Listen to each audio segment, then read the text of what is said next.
ప్రతి ఉదయం దేవుని వాగ్దానం అనే కార్యక్రమానికి ప్రేమతో మిమ్మల్ని ఆహ్వానిస్తుంటున్నాను. ఈ ఉదయకాల సమయంలో దేవుడు మన కొరకు ఏర్పాటు చేసినటువంటి వాక్య భాగము పేతురు రాసినటువంటి మొదటి పత్రిక 1వ అధ్యాయము 16వ వచనం చివరి భాగాన్ని ధ్యానించుకుందాం.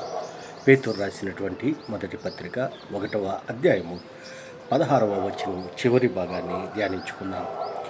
మీరును సమస్త ప్రవర్తన యందు పరిశుద్ధులై ఉండుడి. క్రీస్తునందు ప్రియమైన దేవుని బిడ్డలారా, ఈ ఉదయకాల సమయంలో పరిశుద్ధాత్మ దేవుడు మనకిస్తున్నటువంటి వాగ్దానము, మీరును సమస్త ప్రవర్తన యందు పరిశుద్ధులై ఉండుడి. ఈ యొక్క వాగ్దానాన్ని దేవుడు మనకును మన కుటుంబాలకును ఆశీర్వాదకరముగా మార్చునుగాక. ఈ యొక్క మాటల్లోని ఆత్మీయ అర్థాలను, ఆత్మీయ సత్యాలను మనం గ్రహించినట్లయితే, పేతురు, అపోస్తులైనటువంటి పేతురు ఈ యొక్క పత్రికను రాస్తూ ఈ యొక్క మాటలను మాట్లాడుతూ ఉంటున్నాడు.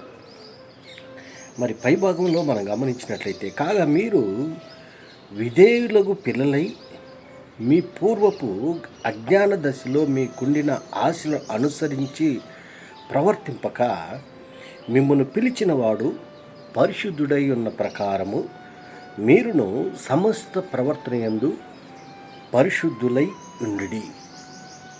మరి పూర్వపు అజ్ఞానపు దశలో, అనగా దేవుణ్ణి ఎరగనటువంటి స్థితి, దేవుణ్ణి నమ్మలేనటువంటి ఉన్న స్థితి, అది అజ్ఞానపు దశ.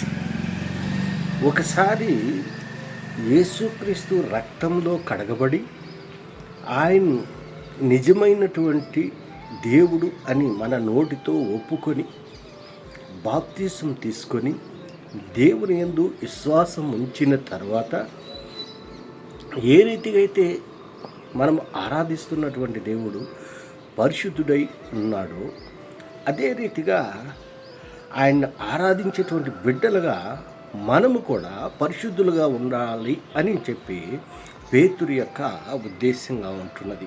అవును ప్రియులారా, దేవుడు మనల్ని ఎన్నుకొని ఉంటున్నాడు, మనల్ని పిలుచుకుని ఉంటున్నాడు, మనల్ని ఏర్పరచుకుని ఉంటున్నాడు. అజ్ఞానపు దశలో నుండి జ్ఞానమైనటువంటి దశలోకి మనము రూపాంతరం చెందాము, మారు మనసు పొంది ఉంటున్నాము. మరి మన దేవుడు పరిశుద్ధుడు. అందుకే దేవుడు అంటున్నాడు, నేను పరిశుద్ధుడిని కనుక మీరును పరిశుద్ధులుగా జీవించుడి అని. పరిశుద్ధంగా జీవించటము చాలా ప్రాముఖ్యమైనది.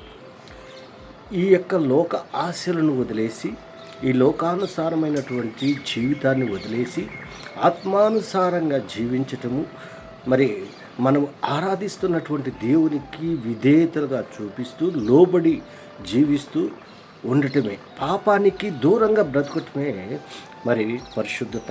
ఎందుకనగా యేసుక్రీస్తు ఆయన పుట్టుక పరిశుద్ధతంగా ఉన్నది. మరి ఆయన జీవించినటువంటి కాలము పరిశుద్ధంగా జీవించాడు, ఆయన పరిశుద్ధుడిగా ఉంటున్నాడు. అలాంటి పరిశుద్ధుడిని మనం ఆరాధిస్తున్నప్పుడు మన జీవితాలు కూడా పరిశుద్ధంగా ఉంచాలి. అనగా పాపములో చిక్కుకోకుండా, పాపములో పడిపోకుండా, దేవునికి అనుకూలముగాను, దేవునికి ప్రియమైనటువంటి బిడ్డలుగాను, మరి పాపానికి దూరంగా జీవించటమే పరిశుద్ధత. మాటలోను, ప్రవర్తనలోను, క్రియలోను మనం పరిశుద్ధంగా జీవించాలి. మరి అలాంటి జీవితము దేవుడు కోరుకుంటూ ఉంటున్నాడు. అందుకే అంటున్నాడు, మీ పూర్వపు అజ్ఞాన దశలో మీకున్న ఆశలు అనుసరించి ప్రవర్తింపగా. క్రీస్తును ఎరగకముందు అనేక ఆశలు, ఆకాంక్షలతో జీవిస్తూ ఉంటున్నాము. మరి అటువంటి వాటన్నిటిని వదిలేసి దేవుణ్ణి నమ్ముకొని దేవుని కొరకు జీవిస్తూ ఉంటున్నప్పుడు పరిశుద్ధంగా జీవించాలని పేతురు యొక్క ఉద్దేశం ఉంటుంది. అందుకంటున్నాను, మొదటి మాటలోనే మనం గమనించినట్లు, నేను పరిశుద్ధుడై ఉన్నాను గనుక మీరును పరిశుద్ధులై ఉండుడని వ్రాయబడి ఉన్నది. అది పాత నిబంధన కాలంలో కూడా మరి ఈ యొక్క మాటలను మరి మనం చూడగలం. క్రీస్తునందు ప్రియమైన దేవుని బిడ్డలారా, ఈ ఉదయకాల సమయంలో ఈ మాటలు వింటున్న నీవు నేను మరి పరిశుద్ధమైనటువంటి దేవుణ్ణి నమ్ముకొని ఉంటున్నాము, పరిశుద్ధమైనటువంటి దేవుణ్ణి మనం ఆరాధిస్తూ ఉంటున్నాము. మన జీవితాలు పరిశుద్ధంగా ఉండాలి. ఎందుకనగా ఆయన పరిశుద్ధుడని కోట్ల కొలది దూతల చేత పొగడబడుతున్నటువంటి దేవుణ్ణి మనం ఆరాధిస్తూ ఉంటున్నాం. మన జీవితాలు కూడా క్రీస్తును పోలినటువంటి జీవితాలుగా ఉండాలని ఈ కొద్ది మాటల ద్వారా నేను హెచ్చరిక చేస్తున్నటువంటి దేవుడి యొక్క మాటలు మరెక్కువగా మీకును మీ కుటుంబాలకు ఆశీర్వాదకరంగా మార్చింది. ఆమేన్.